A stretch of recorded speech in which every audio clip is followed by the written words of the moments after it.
এইসব হুমকি, ধমকানো, চমকানো এগুলোকে আমি পরোয়া করি না। দলের চেয়ারম্যান আপনাকে প্রার্থী করেছে, কতটা আশাবাদী হরিয়ারপাড়ায়? বিগত দিনে রাজনৈতিক ময়দানে লড়াই করার যে ছোট্ট অভিজ্ঞতাটা আমার আছে, সেখান থেকে দাঁড়িয়ে আপনাকে বলতে পারি 100% এখানে আমজনতা উন্নয়ন পার্টি জিতবে 100%। গত 16-র ইলেকশনে যদি দেখি, সেখানে আপনাদের বর্তমান বিধায়ক নেয়ামত শেখ তিনি প্রায় 71,000 সামথিং ভোট পেয়েছিলেন।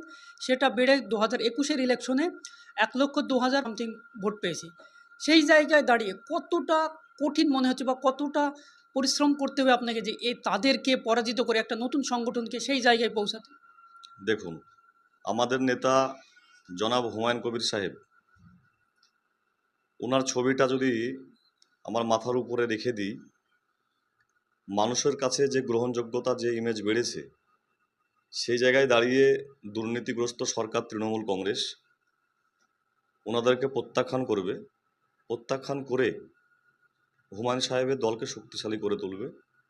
লড়াই করার মানসিকতা যদি থাকে, তবে দেখবেন সমস্ত বাধা অতিক্রম করে আপনি সামনের দিকে এগিয়ে যেতে পারবেন।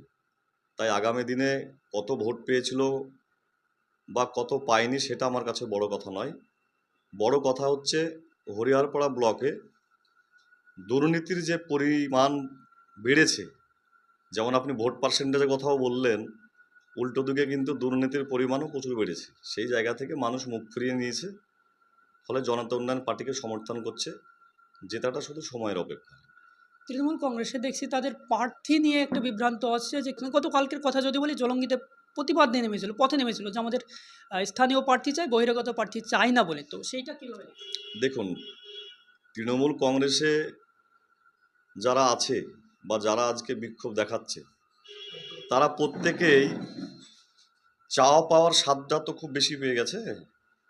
ফলে চাওয়া পাওয়ার স্বাদটা যখনই তাদের মাথায় চলে আসছে, তখনই মাথায় তাদের যন্ত্রণাটা শুরু করছে যে আমি টিকিট পেলাম না, আর লুটবো কী করে, খাবো কী করে, আর ইনকাম করবো কী করে।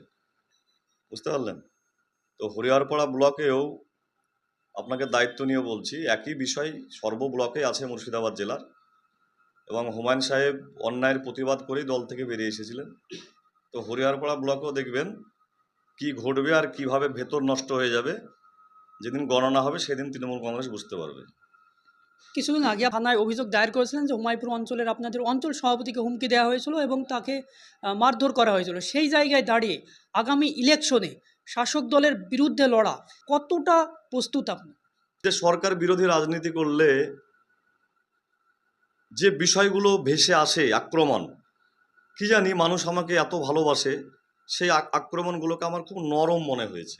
কারণ আপনি হুমায়ুনপুরের বিষয় যেটা বললেন, দেশ স্বাধীন হওয়ার পর থেকে আর নির্বাচন স্টার্ট হওয়ার পর থেকে হুমায়ুনপুর অঞ্চলে কোনোদিন কিন্তু সুস্থ ভোট হয়নি। সিপিএম ক্ষমতায় ছিল, তখন আমরা দেখেছি। আজকের দিনে যারা তৃণমূল কংগ্রেসের নেতৃত্ব দিচ্ছে, তারাই সেদিনকে নেতা ছিল, আজকে তারাই আবার তৃণমূল কংগ্রেসের হয়েছে। তো হুমায়ুনপুর অঞ্চলের যারা নেতা তৃণমূল কংগ্রেসের আছে, তারা বলেছিল যে আমজনতা উন্নয়ন পার্টিকে একটা বুথেও মিটিং করতে দেব না। নিশ্চয়ই আপনারাই দেখেছেন, আপনাদের চ্যানেলে নিশ্চয়ই আপনারা খবর করেছিলেন যে হুমায়ুনপুর মতো অঞ্চলে মানুষের যে জনসমাগম বা জনসমাবেশ, উপস্থিতির হার দেখেই প্রমাণ হয় মানুষ তৃণমূলের সঙ্গে নেই। আর এইসব হুমকি, ধমকানো, চমকানো এগুলোকে আমি পরোয়া করি না, কারণ আমার নেতাও করে না, আমিও করি না। উদাহরণটা কি আপনাকে বলে দিই। 2023 সালের পঞ্চায়েত নির্বাচন হয়েছিল। একদিকে ছিল তৃণমূলের সঙ্গে পুলিশের সহযোগিতা, আর উল্টো দিকে ছিল মাস্তান বাহিনীর তাণ্ডব। দুটোকে এক জায়গায় করে আমাকে পরাজিত করার চেষ্টা করেছিল টোটাল তৃণমূল কংগ্রেসের নেতারা হরিহরপাড়া ব্লকের। কেউ নামতে বাকি ছিল না, তৃণমূলের যারা তাবড় তাবড় নেতা হরিহরপাড়া ব্লকে। তো তারপরেও দেখবেন এই আম জনতা 12-0 করে তৃণমূল কংগ্রেসকে ছেড়ে দিয়েছে। 12টা বুথ ছিল, সেদিনকে 12 ছিল আমার লিড, আর 0 ছিল তৃণমূলের। এই ধরনের রিপোর্ট যদি বিজয় দিতে পারে তৃণমূল কংগ্রেসের, ওপেন চ্যালেঞ্জ থাকলো, জেলে আমাকে ঢুকিয়ে দিক। ফলে মানুষের সার্ভিস দিই, মানুষ ভালোবাসে, তাই মানুষ বারবার আমাকে জয়লাভ করিয়েছে নির্বাচনে। আগামী দিনে আমি আশাবাদী আবার এই মানুষই আমাকে জয়লাভ করাবে।